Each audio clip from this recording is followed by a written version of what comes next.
Decíamos, en la clase pasada estábamos viendo los distintos tipos de tecnologías donde destacaban primero la escala, los tanques agitados gigantes que se ven acá relativo a la casa, a este campamento, y después el reactor autoclave donde también comentábamos que esto funciona a alta presión, dado que uno quiere llevar una reacción a mayor temperatura para que la reacción ocurra, es decir, reducir la energía de activación que hablamos, que se puede hacer con catalizador, en este caso con temperatura, y nos recordamos de la ecuación de Arrhenius. El otro detalle, un poco más técnico, uno claramente se da cuenta por la cantidad de pernos que un equipo que funciona a alta presión, así como las cajas reductoras, que implican que hay un torque en la pulpa que está acá.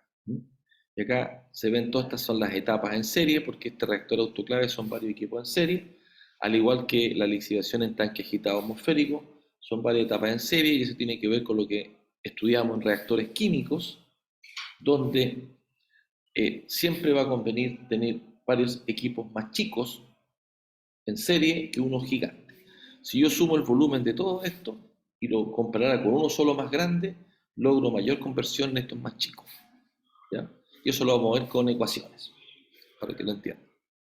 El truco está ahora como partir de un experimento batch, es decir, una tacita o un vaso precipitado, donde uno hace un experimento batch y va haciendo extracción del tiempo, cómo llevar esa información batch, cómo la escala. Sobre todo en tema de lisiviación, que es un sistema heterogéneo, ¿cierto? Donde hay sólidos, el tema de transporte, y veíamos también en la clase pasada el efecto del tamaño de partícula, el tipo de mineral, las condiciones, en el caso de los minerales, pH o RP, diagrama de Poole. Eso es todo lo que estudiamos.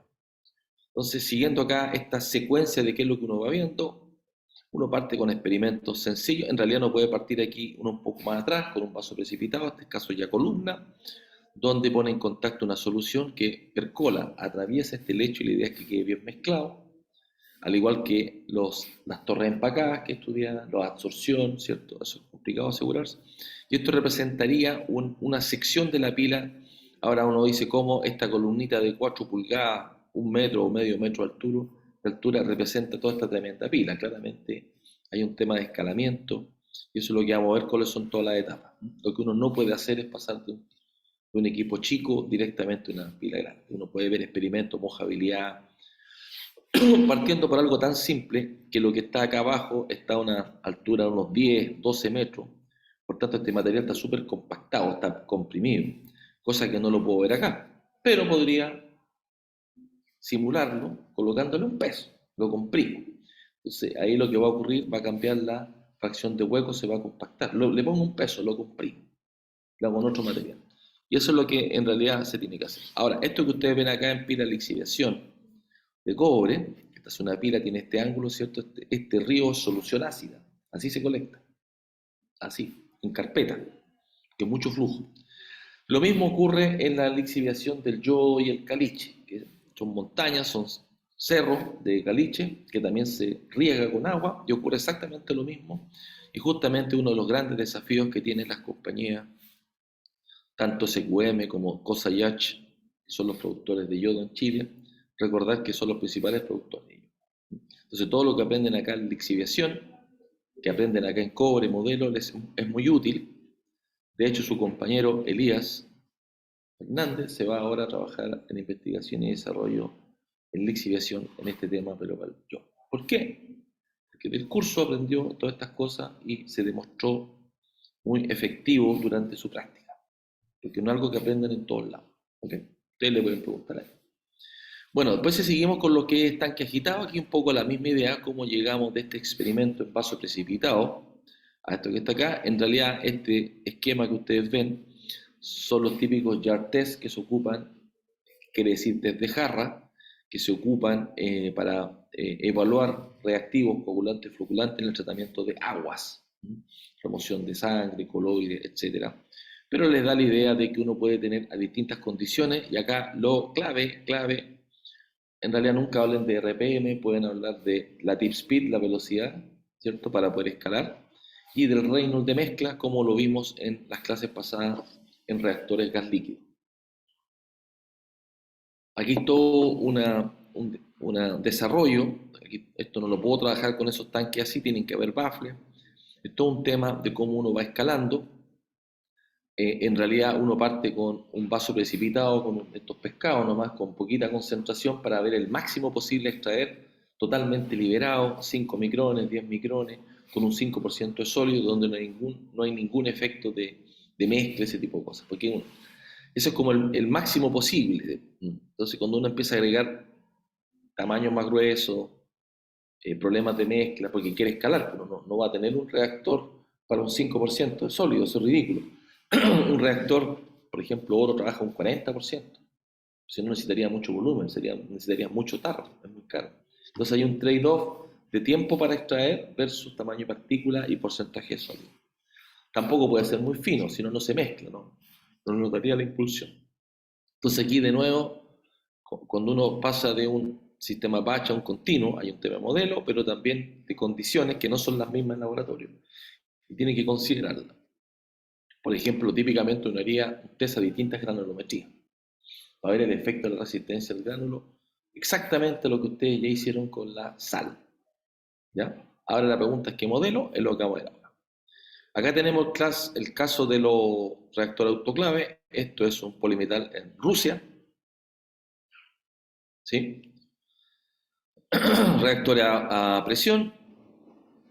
Si uno quiere hacer experimentos en forma batch para poder escalar, estos son los reactores que usa mi colega o usaba mi colega Gerardo Fuente. Son reactores de alta presión. Aquí vemos uno de 5000 psi, que en realidad es un cilindro de pared muy gruesa, ¿ah? Que va sellado con unas piezas especiales, con una agitación. Ustedes se preguntarán cómo va el agitador. Efectivamente, el agitador tiene un acoplamiento magnético para separar la parte mecánica y la presión. Y con esto, los temas en que se trabajó es la lixiviación de concentrados de zinc. Una vez que usted produce el concentrado de zinc, puede ir a fundición, normalmente va a reactor autoclave, y aquí la idea fue extraer elementos estratégicos como germanio e indio. Uno de los principales productores de zinc en el mundo es Bolivia, pero no produce germanio ni indio. El que produce germanio e indio es Bélgica. ¿Por qué? Porque le compra los concentrados a Bolivia. De hecho, ellos ni siquiera sabían que tenían indio.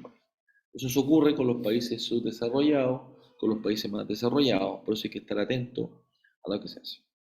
Producto de esto, trabajamos en un proyecto Corfo para tener un reactor de 100 litros, un reactor autoclave para negocio de extracción de germanio e indio. Ese fue el proyecto, está toda esa información. También se trabajó con este mismo tipo de reactores para los concentrados de cobre, que en estos momentos tienen arsénico, que es un problema que va a continuar en Chile, y el concentrado con arsénico genera problemas en las fundiciones. De hecho no hay capacidad, eso lo vamos a ver en la visita a Caletones. Alternativamente están las reacciones hidrotermales, que funcionan en reactor autoclave. Es una patente que les mencioné y les pedí que buscaran, ¿cierto? Respecto a un proceso que funciona en reactor autoclave, donde se hace una reacción, hay un proceso de difusión de iones de cobre para reemplazar de la matriz sólida de la molécula de enargita, reemplazar el átomo de arsénico para pasarlo a fase acuosa, a la solución. Entonces, interesantemente, en esta tecnología no es una lixiviación, sino es un enriquecimiento o un reemplazo del átomo de arsénico por un átomo de cobre. Por tanto, el concentrado que entró con minerales sólidos de enargita con arsénico se convierte en un mineral con mayor contenido de cobre y con el arsénico en solución, el cual se estabiliza en forma de escorodita, que es la forma de estar. Esto fue un desarrollo hecho en Chile. Ahora, ¿dónde ocurre esto? Esto ocurre en este tipo de reactores. Aquí tiene 4 etapas en serie, de nuevo, entendiendo que lo que buscamos es tener más etapas. Hay unos que tienen 6, 7 etapas, como veíamos en la foto. Los dobles agitados, y va ocurriendo la reacción. Aquí hay inyección de gas. Normalmente uno para alcanzar la presión se inyecta, por ejemplo, oxígeno a presión y después se echa a correr. Recordar que la presión no es lo que uno está buscando, lo que uno está buscando es alcanzar temperaturas altas, y la presión es alta para que no se vaporice el agua. Recordar eso, por eso son a alta presión. Acá hay otro ejemplo, reactor autoclave. Misma idea, ustedes se darán cuenta acá de las pernos y otros dispositivos que son para saber muestras, ¿sí? Y acá está de nuevo el agitador Y como les comentaba, esto ya se ocupa en Chile, empresa Molimet, equipo de 60 metros cúbicos, hace prácticamente 20 años atrás que están corriendo.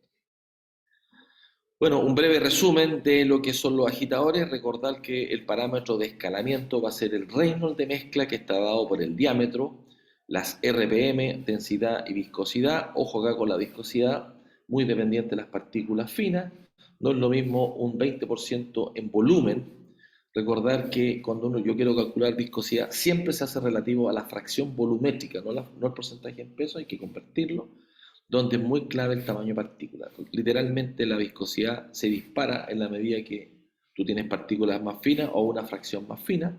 Ojo con las distribuciones, el P80 es una muy mala idea. Tú tienes que tener la distribución completa, en particular lo que está bajo malla 400. Recordar que la viscosidad y la interacción entre partículas, 1 sobre diámetro es área de contacto, por tanto la viscosidad se dispara. Ese es conocimiento intuitivo. Hay varios tipos de agitadores, distintos usos. Solamente como anécdota, este se ocupa para el ketchup, por ejemplo, que es un fluido de Bingham, con esfuerzo corte mínimo para empezar la fluidez. Esto también para tipos fluidos más pastosos. Entonces, hay toda una ciencia. Les recuerdo revisar los videos y el curso que hizo el profesor Richard Grenville. Tenemos 3 videos, están en YouTube. Normalmente los mando por correo, ahora no los he enviado. Eso para que lo hagan en sus vacaciones. Recordar que vacaciones no es solo descansar, siempre seguir estudiando y aprendiendo. ¿Ya?